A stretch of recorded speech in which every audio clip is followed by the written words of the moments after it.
Cricket से जुड़ी हर खबर जानने के लिए सब्सक्राइब करें उर्दू क्रिकेट क्लब चैनल को और प्रेस करें इस बेल आइकन को ताकि आप देखें हमारे वीडियो सबसे पहले।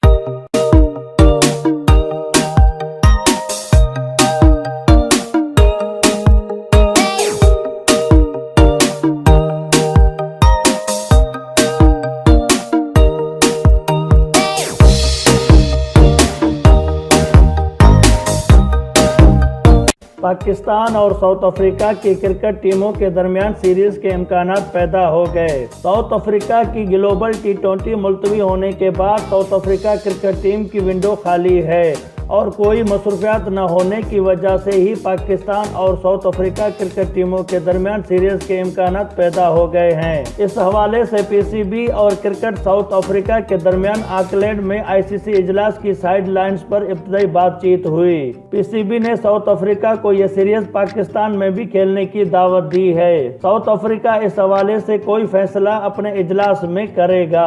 इम्कान यही है कि ये सीरीज दिसंबर में साउथ अफ्रीका में खेली जाएगी। जराए का कहना है कि चेयरमैन नजम सेठी की क्रिकेट श्रीलंका और West Indies cricket board Hakam से भी मुस्बत बातचीत हुई है। ऑकलैंड में होने वाली आईसीसी के इजलास में जाइलस क्लार्क और आईसीसी के सिक्योरिटी के नुमाइंदे ने वर्ल्ड 11 के दौरे पाकिस्तान के दौरान सिक्योरिटी मामलात पर ब्रीफिंग भी दी है, जिसे इजलास में सराहा गया है। नाजरीन, अगर आपको ये वीडियो पसंद आई तो इस वीडियो को लाइक ज़रूर करें, शेयर ज़रूर करें और इस तरह की और वीडियोस हासिल करने के लिए आप हमारे चैनल उर्दू क्रिकेट क्लब को लाजमी सब्सक्राइब करें।